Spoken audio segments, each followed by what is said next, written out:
Pirmiausiai padėka visiems, kad tokį žiemišką pirmadienį atvykot į mūsų protesto akciją. Ir šiandien, kaip tik 14 valandą, mūsų darybinė grupė iškeliavo į posėdį su premjerė Šimonytė. Tai aišku, stebuklų mes čia nesitikim. Kai premjerė pasako, kad ūkininkai skundžiasi nuo 90 metų, tikėtis labai kažkokio tai gero rezultato iš to susitikimo neverta. Bet aš noriu... Ant laužo galima. Susimuota gerai skraido, Tai aš norėčiau perskaityti tokį pranešimą, kurį sutrumpintą versiją jūs visi gavot, o pailgintą versiją paklausysit, kuo įdėmiau klausysit, to greičiau gausit sriubos ir arbatos. Tai va, reiškia. O prie arbatos? Prie arbatos ne. Sriuba? Tokia nevytų. Jinai pyragaičių prašo, ką tu pagalvojai?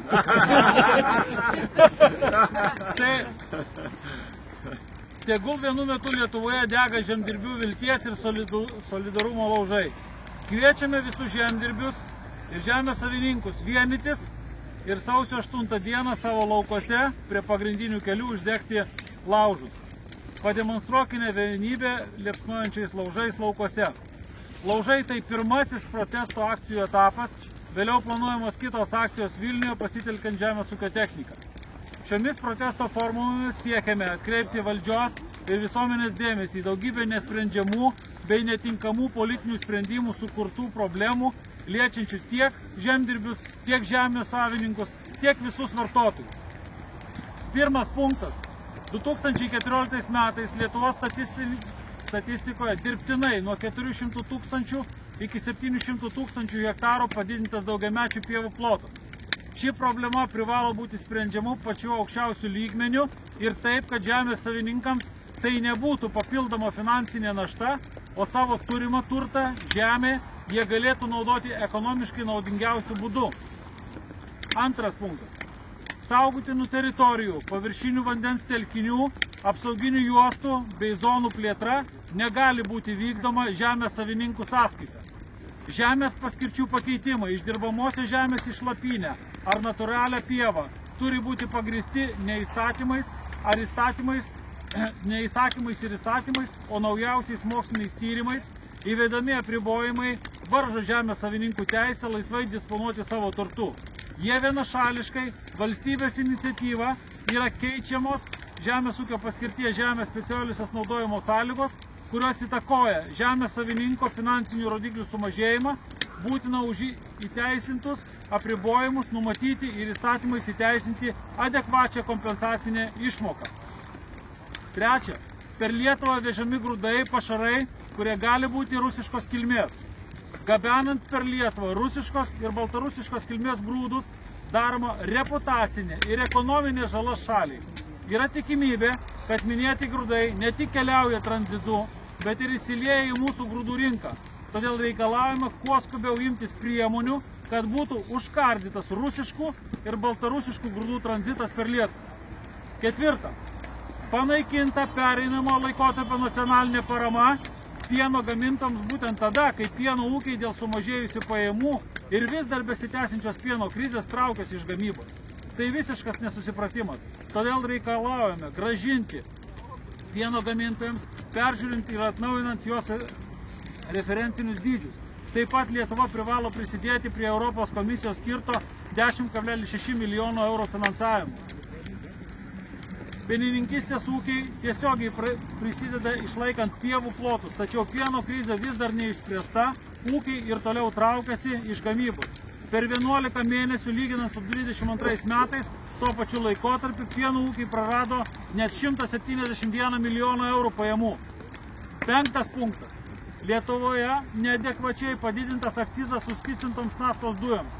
Drastiškai didinamas akcizas visų pirma paliečia gyventojus, neturinčių galimybės kitokių būdų gamintis maistą ar šildytis gyvenamuosius namus, didina ūkininkų išlaidas džiovinant grūdus, didina maisto ir pašarų savikainą technologinėse gamybos grandinėse, kuriose reikalingos dujos.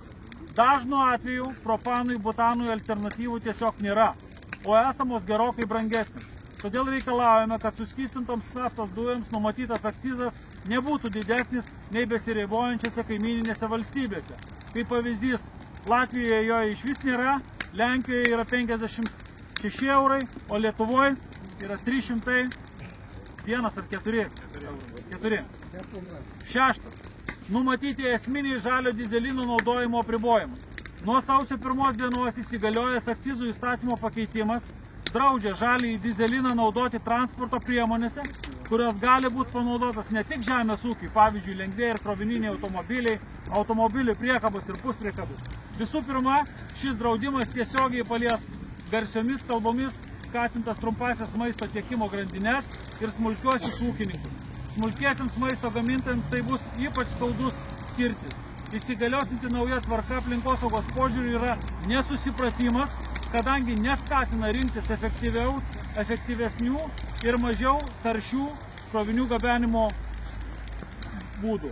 Todėl reikalavimą palikti iki tol buvusią tvarką. Dar nuo savęs truputėlį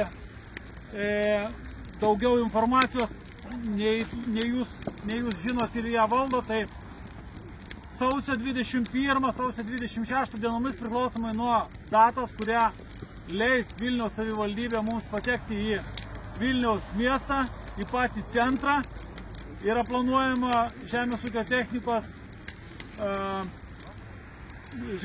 pasitelkiant žemės ūkio techniką, protestuoti Vilniuje, surinkti apie 500 vienetų žemės ūkio technikos ir taip išreikšti garsiai savo nepasitenkinimą.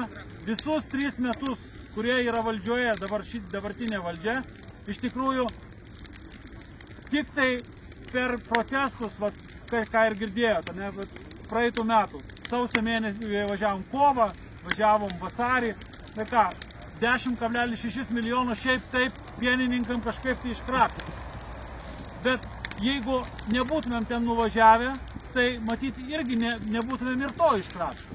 Tai vadinasi, duoda suprast, kad mums reikia daryti tam tikrus žingsnius iš savo pusės, kol kas diplomatinius, kaip žurnalistė klausė, kada mes pamatysime, reiškia, Lietuvoje tokius protestus, tokius gana drastiškus, kaip Vokietijoje, Nyderlanduose arba, reiškia, Belgijoje, kur pilamos rūtos, mėšlas ir panašiai. Kol kas to neplanuojam, kol kas. Taip ir parašykit, kol kas. O dabar, kadangi visi čia taip gražiai sustoja, tai norėčiau dabar padaryti tokią didelę nuotrauką padarysim. Visi sustokim taip, kad laužo ir technikos fone, aršiau, glaušiau, padarysim tokią fotosesiją ir žurnalistai turės ką nufilmuoti ir aš turiu ką savo valdžiai nusiųs, kad Jonava juda. Filmininkai, istorija mūsų archyvų. Taip, istorija mūsų archyvų, taip, prašau, istorija.